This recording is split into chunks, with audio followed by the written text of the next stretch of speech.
2013년 5월에 미국 워싱턴 포스트 신문에 인종차별 세계 지도라고 하는 이런 기사가 실린 적이 있습니다. 이 내용은 세계 사람들이 가지고 있는 가치관을 조사한 그런 결과를 도표로 이렇게 신문에 낸 것입니다. 거기 항목에 어떤 내용이 있냐면은 다른 인종이 이웃에 살면은 그 동네에 살기가 꺼려지는가, 이런 질문이 있었습니다. 그런데 캐나다처럼 경제적으로 부유하고 또 평균 교육 수준이 높고 민주화된 대부분의 국가는 이러한 물음에 응답한 비율이 10% 미만으로 나타났습니다. 그리고 민족의식이 유별나기로 둘째가라면 서러워할 일본도 15%를 넘지 않았는데 단 하나 예외적인 국가로 한국이 지목됐습니다. 한국은 무려 37%가 다른 인종과 같은 동네에 살기 꺼려한다는 것입니다. 인종차별뿐이겠습니까? 요즘 뉴스를 보시면은 여러분도 아시겠지만 미투 운동이라는 것으로 계속해서 사람들이 입에 오르내리고 있습니다. 이것은 자기가 가진 권력이나 아니면 성별의 우월감을 가지고 억압하고 또 성추행하고 그동안 당해왔던 일들에 대해서 이제는 공공연하게 사람들에게 그것들을 드러내놓고 이야기하는 그런 운동이라고 할 수가 있습니다. 그래서 유명한 영화 감독부터 시작해서 유명 연기자, 교수, 극단의 대표, 검사, 유명 시인, 그리고 신부님까지 그동안 많은 힘을 가지고 사람들에게 선한 일을 베풀었던 모습이 아니라 오히려 그 힘을 이용해서 억압하고 여성들을 성적으로 추행했던 이런 일들의 기사가 계속해서 우리가 보고 있는 내용입니다. 물론 이렇게 말한다고 해서 교회나 목회자들이 이런 성차별 문제에 있어서 결코 자유롭다고 말할 수도 없을 것입니다. 오늘 야고보서는 오늘 우리에게 아주 고질적인 또 하나의 차별이 있다는 것을 소개하고 있습니다. 그것도 1세기 초대교회 안에 있었던 차별을 대놓고 지적합니다. 말하자면 이런 것입니다. 야고보서를 기록할 당시에는요, 아직 교회당이 없었습니다. 그래서 유대인들이 어디서 예배를 드렸냐면은 하나님을 경배하던 회당에 모여서 예배를 드렸어요. 그래서 2절에 보면은 회당에서 있었던 일들을 예로 들어서 그렇게 설명하고 있습니다. 장소가 회당이니 우리가 그냥 기본적으로 생각을 해도 누구나 다 들어올 수 있는 곳, 그리고 아무도 제한받지 않고 편안하게 와서 하나님의 은혜를 경험하고 예배하고 또 그곳에서 정말 자유롭게 교제할 수 있는 곳이라는 기본적인 생각이 바탕에 우리 안에 깔려 있습니다. 부자도 가난한 자도 또 어른이나 아이나 모두 들어갈 수 있는 곳이 회당입니다. 그런데 그 회당에 금가락지를 끼고 화려한 옷을 입은 어떤 부자가 들어왔습니다. 예나 지금이나 마찬가지로 반짝거리는 것으로 자신의 부를 과시하려고 하는 것입니다. 손가락 하나에 소박한 결혼 반지를 끼고 있는 정도가 아니라, 야, 저렇게 손가락에 반지를 다 끼고 있으니 밥이라도 제대로 먹을까 하는 염려가 들 정도로 손가락마다 커다란 보석이 박힌 반지를 끼고 있는 것입니다. 이런 모습은 우리 주변에서도 쉽게 볼 수 있는 모습이기도 합니다. 그런 자들이 회당에 들어오면은 이렇게 했다는 것입니다. 3절 말씀에 너희가 아름다운 옷을 입은 자를 눈여겨보고 말하되 여기 좋은 자리에 와서 앉으소서. 부자로 보이는 자들이 회당에 들어오면은 회당 맨 앞자리 편안한 자리로 안내하였다는 것입니다. 근데 이 사실만 가지고는요, 문제라고 할 수 없어요. 문제는 무엇입니까? 그 다음이에요. 가난한 자들이 회당에 들어오게 되면은 그들과 똑같이 대했던 것이 아니라 다르게 대했다는 것입니다. 다른 정도가 아니라 오히려 멸시하기까지 했습니다. 예전에 한국에 섬겼던 교회를 예로 들자면은 그 교회는요, 강남의 부자들이 많이 모이는 그런 교회였습니다. 그래서 그냥 평범한 기도 모임을 교회 모임 가운데 갖는다고 할 때도 아마 일반 사람들은 평생에 한두 번 입을까 말까 한 그런 옷들을 입고 오셔서 같이 예배를 드리시고 기도를 하십니다. 근데 그런 모임에 저같이 후줄그레한 옷을 입고 들어가면은요, 그렇게 얘기했다는 거예요. 또 가난한 자에게 말하되 너는 거기 서 있든지 아니면은 내 발등상 아래에 앉으라, 이렇게 말했다는 것이죠. 여러분, 그렇다고 해서 이 야고보서의 수신자들이 악하다 또는 유별난 교인들이다, 신자들이다 이렇게 말하기도 어렵습니다. 왜 그렇겠습니까? 이런 문제는 저희 교회를 비롯하여서 우리가 교회라고 불리고 있는 모든 교회에서 일반적으로 나타나고 있는 차별의 모습을 대신 보여주고 있는 내용이기 때문에 그렇습니다. 물론 노골적으로 드러내놓고 차별을 하지는 않지요.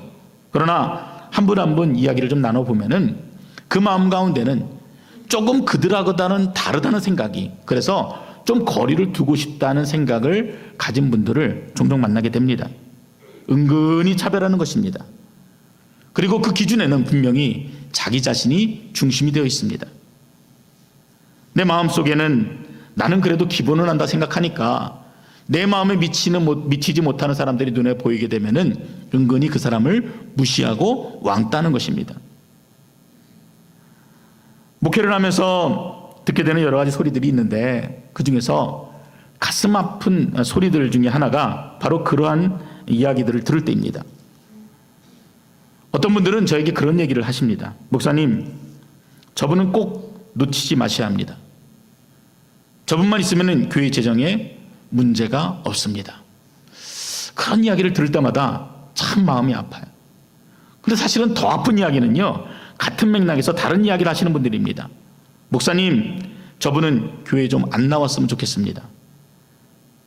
재정적으로도 도움이 안 되고 저분이 있으면 항상 문제만 일어납니다. 다른 교회로 저분이 옮기면 우리 교회가 부흥할 것 같습니다. 이런 이야기를 듣게 되면 정말 마음이 찢어지는 것 같습니다. 교회란 이 세상과는 구별된 믿음의 공동체입니다. 그리고 또 장차 다다르게 될 천국의 모형이 바로 교회입니다. 그래서 빈부로 사람을 차별하고 교양이 없는 사람이 무시당하고 재능 있고 성격 좋은 분들이 대접을 받는다면 그것은 분명 잘못된 교회다라고 얘기할 수가 있는 것입니다. 교회는 빈부귀천을 포함하여서 어떤 조건에 의해서도 사람을 차별해서는 안 됩니다. 가난한 사람들이 교회에서 희망을 얻지 못하고 소외된 자들이 위로함을 얻지 못한다면 그것은 교회의 존재 가치를 잃어버린 것이나 다름이 없기 때문에 그렇습니다. 오래전 얘기지만 예전에요, 한국에서 선거철이 되면은 국회의원 출마자들이 지역교회를 방문했던 때가 있었습니다. 이분들은 예배가 목적이 아니라 자신을 드러내기 위해서 교회를 방문한 것입니다. 그런데 교회가 이분들을 특별히 박수치면서 소개하고 또 그분들 손에 마이크를 들려주었던 그런 기억이 제게는 있습니다. 그때는 잘 몰랐지만 지금 생각해보면은 중세시대의 교회가 타락했을 때, 그래서 정치와 종교가 서로의 뒤를 봐주면서 상생하였던 것과 별로 다를 바가 없었구나, 그런 생각을 하게 됩니다. 또한 교회 오래 다니신 분들은 아마 아실 거라고 생각하지만 예전에는요, 우리가 이렇게 같이 예배를 드리면은 이 교회 앞에, 맨 앞에 제일 좋은 자리, 그 자리에는요 장로님들 자리가 따로 구별되어 있었습니다. 물론 그분들을 공경하는 마음에서 시작했겠지만 제 기억에 그 자리에 다른 분이 앉으면은 옆에서 금방 누가 나타나서 호통을 치고, 또 그 자리에는 특별히 금방울이 달린 고급 방석이 있었던 것으로 그렇게 기억합니다. 그런데 만약 남루한 어떤 사람이 교회 문을 열고 들어왔는데 안내하시는 분이 그분을 그 좋은 자리로, 금방울이 달린 그 방석으로 그분을 인도하겠느냐는 것입니다.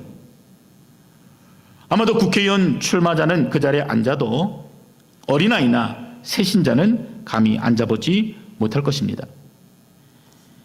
이것이 교회 안에 감추어진 이중적인 모습입니다.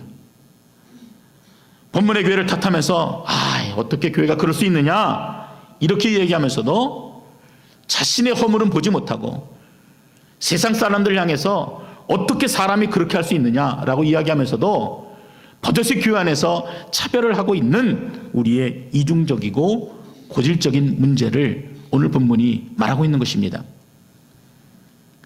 그래서 야고보는 6절 말씀에 너희는 도리어 가난한 자를 업신여기도다. 앞에서는 마치 예를 들어서 설명하는 것처럼 말하고 있지만 그것이 너희들의 모습이고 이것이 오늘 현재 우리의 모습이다라는 것을 정확하게 지적하고 있습니다. 하나님의 교회라면은 하나님의 가치를 따라서 살아야 하는데 도리어 세상적인 가치관을 따라서 가난한 사람을 업신여기고 그들을 질타하고 있는 모습을 보여주고 있는 것입니다. 이런 상상할 수 없는 일들이 초대교회에 버젓이 있었던 것입니다. 여러분, 그렇다면 하나님의 가치관은 무엇입니까? 복음 앞에서는 만민이 평등하다는 것입니다. 우리가 너무나 잘 알고 있어요. 부정하지 않습니다. 그런데도 우리의 모습은 그렇게 나타나지 않고 있어요. 주 예수를 믿으라. 그리하면 너와 네 집이 구원을 얻으리라. 여기에는 어떤 다른 조건이 들어있지 않습니다. 부자와 가난한 자를 비교하지 않아요. 없는 자와 고통이 있는 자, 똑똑한 자, 많이 배운 자, 이런 자들에게 특혜가 있다라고 얘기하지 않습니다. 로마서 10장 10절의 말씀도 사람이 마음으로 믿어 의에 이르고 입으로 시인하여 구원에 이르느니라. 지난주에도 우리가 이 말씀을 보았지만 여기에도 어떤 다른 옵션이 붙어 있지 않습니다. 군더더기가 없어요. 가난하던 부하던 연약하던 강하던 심지어 악하더라도 하나님께서 구원하시기로 작정하시면은 그 어떤 조건도 없이 구원을 얻게 되는 것입니다. 우리가 그렇게 중요하게 생각하는 조건들이 하나도 담겨 있지를 않습니다. 그런데 왜 하나님의 자녀들이 세상적인 가치관을 따라서 사람을 차별하고 질타하는 것입니까? 오늘 야고보는 이 질문에 대해서 아주 중요한 교훈 세 가지를 우리에게 소개합니다. 첫 번째는 우리의 신분이 누구인가? 저와 여러분이 어떠한 자인가를 명확하게 정의합니다. 1절에 보면은 우리를 어떻게 정의하냐면은 우리는 우리 주 예수 그리스도에 대한 믿음을 가진 자다. 이렇게 정의합니다. 물론 우리 안에는 죄악된 속성이 있기 때문에 낮은 자를 밟고 일어서서 높은 자리에 오르고 싶은 이런 욕망이 우리 안에 늘 있습니다. 그래서 나보다 더 부유한 사람을 보면은 괜히 머리가 숙여지고 나보다 못한 사람을 보면은 왠지 머리를 쓰다듬어 주어야 될 것 같은 그런 생각이 들게 합니다. 이렇게 세상은 돈에 따라서 지위에 따라서 권력에 따라서 차별을 두지만 믿음의 사람들은 다르다는 것이에요. 하나님께서 우리를 이미 하나님의 사람, 그리스도의 사람이라고 말씀하셨고 또 그런 자들에게는 차별이 없으신 하나님의 성품이 드러나도록 바꾸셨기 때문에 그렇습니다. 여러분, 중생의 변화가 그런 것이에요. 나의 형질이 완전히 달라진 것입니다. 죄에 매여 있던 인생이 복음 앞에 반응하는 인생으로, 나의 욕망과 꿈을 위해 살았던 인생이 하나님의 꿈을 꾸며 소망하는 자로 나를 완전히 바꾸시는 작업이 중생의 은혜입니다. 우리를 그렇게 하셨어요. 그래서 우리의 정체성은 세상적인 가치관을 따라 살도록 그렇게 자연스럽게 따라가도록 만들어진 인생이 아니라 이미 우리는 변화되어져서 하나님의 가치관을 쫓아서 그분의 선함을 따라 그분의 성품이 드러나도록 우리를 바꿔주셨다는 것입니다. 그것이 1절의 정의예요. 예전에 스티븐 스털링이라는 분의 글을 읽은 적이 있습니다. 이분은 한국 분이세요. 어릴 적부터 소아마비를 앓던 장애인이십니다. 그래서 가족들로부터도 버려져서 5살 때 고아원에 들어가 살게 되었습니다.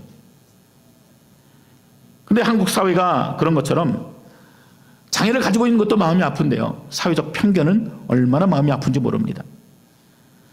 멀쩡한 아이들이 맨날 놀리고 때리고 약 올리고 아이들뿐이겠습니까? 어른들까지도 차별적인 시각으로 바라보고 그렇게 대했습니다. 근데 천만 다행으로 이분이 10살이 되던 해에 알래스카의 미국 가정으로 입양이 되었습니다. 얼마나 그 어린 시절이 고통스러웠는지 10살에 입양이 되었지만 한국에 대한 기억은 모두 잊어버리고 싶었습니다. 그래서 한국에 대한 생각을 일부러 다 지우고 그리고 미국 가정에서 건강하게 성장할 수가 있었습니다. 코넬 대학을 졸업하고 노스웨스턴 대학을 졸업하고 행복한 가정도 꾸미게 되었고, 그리고 대기업의 중역으로 일하고 있었습니다. 근데 그분이 한국을 방문했을 때 인생의 전환점이 되어지는 놀라운 사건이 벌어지게 됩니다. 우연히 한국을 방문했는데 누구를 만나게 됐냐면은 같은 고아원에 있었던 송이라고 하는 친구를 만난 것입니다.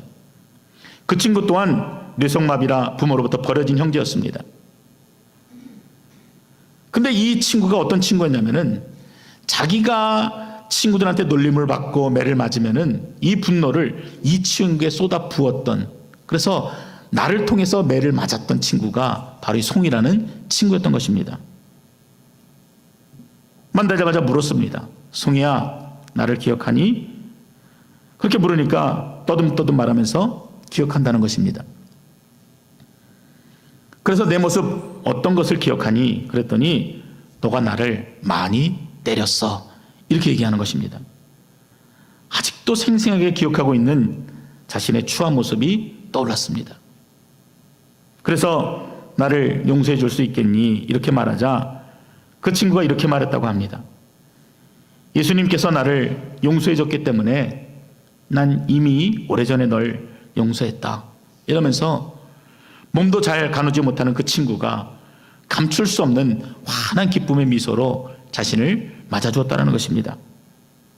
그 순간 하나님께서 자신을 미국으로 입양 보내신 목적이 분명히 있겠다라는 생각을 하게 되고 자신의 인생을 다시 한번 돌아보게 됩니다. 그리고 다니던 대기업 중역을 포기하고 월드비전으로 자리를 옮겨서 전 세계 어려운 어린이를 돕는 일을 하기 시작했습니다. 그리고 지금은 차일드 펀드라는 자선단체인데 연 예산이 6억 불에 달하는 세계적인 자선단체의 수석 부사장으로, 그래서 전 세계 장애 어린이들을 돕는데 큰 몫을 담당하고 있습니다. 송이라는 친구를 만나기 전에는 늘 왜 나에게 이런 소아마비가 있는가, 내가 무엇을 잘못했길래 이런 일들이 나에게 있는가 라며 늘 인생을 원망하고 하나님을 원망하며 살았지만, 그 친구를 만나서 하나님이 어떠한 분이신지를 알게 되니까 하나님이 이제는 내 장애를 주신 이유, 나를 이렇게 살게 하신 이유, 입양을 보내시고 그리고 이처럼 부유하게 살게 하신 이유를 분명하게 깨닫게 되었다는 것입니다. 이분이 경험한 하나님은 어떤 하나님이십니까? 송이를 통해서 만나게 된 하나님은 장애나 비장애를 차별하지 아니하시는, 그래서 우리 모두를 공평히 사랑하시는 그 하나님을 경험한 것입니다. 그 하나님을 경험하게 되니까 그 하나님의 성품을 담고자 자기의 삶의 방향을 바꾸고 삶의 목적을 바꾸고 그렇게 살아갔던 것입니다. 여러분, 우리는 하나님 앞에 그런 은혜를 받은 자들입니다. 신분이 다른 자들이에요. 하나님께서 구별하셔서 하나님의 성품대로 살도록 바꿔주신 신분을 가진 자가 저와 여러분의 모습이라는 것입니다. 두 번째 원칙은 약하고 가난한 자들을 향한 하나님의 계획을 말씀해 주십니다. 본문 5절이 이렇게 설명합니다. 내 사랑하는 형제들아 들을지어다. 하나님이 세상에서 가난한 자를 택하사 믿음에 부요하게 하시고 또 자기를 사랑하는 자들에게 약속하신 나라를 상속으로 받게 하지 아니하셨느냐.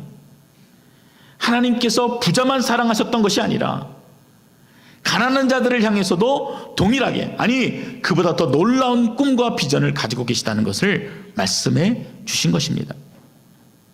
그러므로 성도는 같은 마음으로 연약한 자를 바라볼 수 있어야 합니다. 예수님의 구속사를 보면 더 잘 이해할 수 있습니다. 예수님이 계신 곳에는 늘 가난한 자들이 있었어요. 병든 자들이 있었습니다. 장애를 가진 자, 이절이 찢기고 상처난 마음을 가진 자, 세상으로부터 소외를 당한 자들이 늘 주인공으로 등장하게 됩니다. 예수님이 그 자리에 찾아가셔서 하나님의 도움이 없이는 결코 살아가 없는 자들의 소리를 들으십니다. 그리고 어떻게 하십니까? 그들을 치유하실 뿐만 아니라 그 누구도 흔들 수 없는 믿음을 부어주셔서 이들이 자신의 입술로도 고백하고 주변의 사람들이도 함께 보게 되는 것은 이들이 믿음의 부요한 자라는 것입니다. 그리고 이들은 다시 세상으로 들어가서 놀라운 주님의 증인으로 등장하게 됩니다. 방정식처럼 거의 모든 사람들이 같은 방식으로 치유함을 받고 회복을 받고 은혜를 입었습니다. 여러분, 세상은요, 가난한 자들에게 그저 돈 몇 푼 주는 것으로 문제를 해결하려고 합니다. 근데 하나님의 방법은 전혀 달라요. 접근이 다릅니다. 하나님은 그 문제의 근본부터 치유하기를 원하십니다. 그래서 빵을 구걸하던 자들이, 그냥 병 고침만 원했던 자들이, 그냥 목마름만 해결하기를 원했던 자들이 주님 앞에 나와 무릎을 꿇었을 때 그들의 인생이 완전히 달라지는 놀라운 은혜를 경험한 것입니다. 복음으로 충만해진 것이에요. 복음으로 만족하게 되는 인생으로 바꿔주셨습니다. 그렇게 복음으로 충만해지니까 어떻게 되었습니까? 자신의 연약함이 더 이상 연약함으로 보이지 않은 것입니다. 자신의 가난함이 가난함으로 보이지 않았습니다. 내 안에 역사하시는 하나님의 강하심을 보는 자가 어떻게 자신의 약함을 보고 신세한탄할 수가 있겠습니까? 그래서 고린도서 6장 9절 10절은 이렇게 말씀합니다. 우리는 무명한 자 같으나 유명한 자요, 죽은 자 같으나 보라 우리가 살아있고, 징계를 받은 자 같으나 죽임을 당하지 아니하고, 근심하는 자 같으나 항상 기뻐하고, 가난한 자 같으나 많은 사람을 부유하게 하고, 아무것도 없는 자 같으나 모든 것을 가진 자로다. 얼마나 놀라운 고백이에요. 이 고백이 여러분들의 고백이 될 수 있기를 주 이름으로 축원드립니다. 세상의 편견을 바꾸신 하나님 뿐만 아니라 내가 나라를 바라보는 그 편견조차도 완전히 바꾸시는 그 하나님의 말씀이에요. 제가 읽은 책 중에 이런 이야기가 있었습니다. 미국 여행을 하시던 어느 목사님이 어느 날은 그곳에 있는 교인들의 집을 방문하게 되었습니다. 근데 마침 파티가 있어서 그 파티에 함께 참석하기로 약속했는데 같이 동행하기로 했던 여자 집사님이 이제 꾸미고 나오시느라고 그 집에서 기다리고 있었습니다. 한참을 기다리니까 집사님께서 아름답게 자신을 단장하고 나타나셨습니다. 그런데 농담처럼 인사를 한다는 것이, 아유 집사님 그 목걸이 정말 진짜 같습니다, 하하하, 이런 썰렁한 웃음 섞인 이 농담을 하신 겁니다. 근데 순간 어땠어요? 갑자기 자신이 실수했다는 걸 알고 소름이 끼치기 시작한 겁니다. 걱정이 몰려왔습니다. 초면에 너무 신뢰를 했구나. 이분이 그래도 가장 귀한 것이라 생각해서 꾸미고 나왔을 텐데 내가 지금 가짜라고 말했으니 얼마나 마음에 상처를 받았을까. 이런저런 염려를 하고 있는데 그 여자 집사님이 오히려 더 큰 소리로 웃으시면서 이렇게 말씀하시는 것입니다. 목사님 어떻게 하셨어요? 진짜 보석은 집에 두고 외출할 때는 모조품을 착용하는데 목사님 정말 대단하시네요, 이러는 겁니다. 근데 그때 목사님이 아주 큰 깨달음을 얻으셨다는 것입니다. 진짜를 가진 사람은, 진짜를 알고 있는 사람은 가짜라는 말에 상처를 받지 않는다는 것입니다. 가난한 자에게 가난하다고 말하면은요 상처가 됩니다. 그런데 부자에게 당신 가난한 자들이 이렇게 얘기하면은요 부자가 상처를 받지 않는 것 같습니다. 내 안에 있는 진짜를 발견한 사람은 겉으로 보여지는 가짜에 속지 않습니다. 또한 그 사람의 내면을 아는 사람은 결코 자신의 눈에 보이는 것으로 그 사람을 쉽게 차별하거나 평가할 수가 없는 것입니다. 이번 평창올림픽에 참석했던 어떤 외국 대통령이 수수한 차림으로 치킨집 앞에 줄을 서 있는 사진을 본 적이 있습니다. 근데 그 사람이 어떤 사람인가를 알게 되면은 감히 함부로 대할 수가 없는 것처럼 가난하고 소외된 자를 품으시는 하나님의 크신 뜻을 아는 자는 결코 무시하거나 차별할 수가 없는 것입니다. 마지막으로 예수님의 십자가가 바로 차별이 없으신 하나님의 사랑을 보여주는 아주 중요한 증거가 됩니다. 한국 기독교사를 보면은요, 당시 초창기 한국 교회는 남존 여비의 문제가 굉장히 심각했습니다. 사회적인 편견이 있었어요. 그런데 교회 안에는 이런 문제들이 전혀 존재하지를 않았습니다. 물론 여전히 문화적인 부분이 있어서 그런 부분이 문제로 드러나긴 했지만, 교회 안에 들어오면은 남자와 여자, 종과 주인을 구별하지 않았습니다. 그것이 원칙이었습니다. 여기에 해당하는 아주 유명한 일화가 있습니다. 김제에 있는 금산교회 이야기인데, 여기에는 조덕삼 장로라고 하는 분과 이자익 목사님이라고 하는 이 두 유명한 분이 계십니다. 이 두 사람은 다 미국의 테이트 선교사가 전한 이 복음을 듣고 예수님을 영접한 사람입니다. 그런데 이 두 사람 중 한 사람은 떠돌이 천민 마부고, 또 한 사람은 마방의 주인입니다. 쉽게 말하면 이 두 사람이 종과 주인의 관계였습니다. 여러분에게 결론부터 좀 말씀을 드리자면, 종이었던 자가 목사가 되었고 주인이었던 자가 장로가 되어서 한 교회를 잘 이끌고 모든 성도들에게 본이 되었다라고 하는 그런 이야기입니다. 당시 마방의 주인이었던 조덕삼 씨가 자신의 땅을 바쳐서 금산교회를 세우고, 또 교회가 잘 성장하여서 1908년에 최초로 장로 선거를 했는데 기가 막힌 일이 벌어진 것입니다. 당시로서는 상상할 수 없는 일이라 할 수 있는데, 장로 선거를 하고 보니까, 그래서 개표를 해보니까 양반이고 갑부인 조덕삼 씨가 아니라 천민이고 마부였던 이자익 씨가 장로로 피택이 된 것입니다. 순간 교회가 냉기가 흐르고 술렁술렁해지기 시작했습니다. 그러자 조덕삼 씨, 그 주인 되었던 자가, 갑부된 자가 그 자리에 일어나 교인들 앞에 이렇게 말했습니다. 여러분, 정말 큰 일을 해내셨습니다. 이자익 장로가 저보다 신앙이 훨씬 더 좋으신 분이십니다. 빈말이 아니라 진심으로 자신의 종을 축하하고, 또 교회에 세워진 리더십으로 존중했던 말을 교회 앞에서 이야기한 것입니다. 여러분, 이처럼 그리스도의 십자가 복음은 그 어떤 차별도 없이 조선을 그리스도의 십자가로 물들게 하였습니다. 갈라디아서 3장 28절 말씀에 너희는 유대인이나 헬라인이나 종이나 자유인이나 남자나 여자나 다 그리스도 예수 안에서 하나이니라, 이렇게 말씀합니다.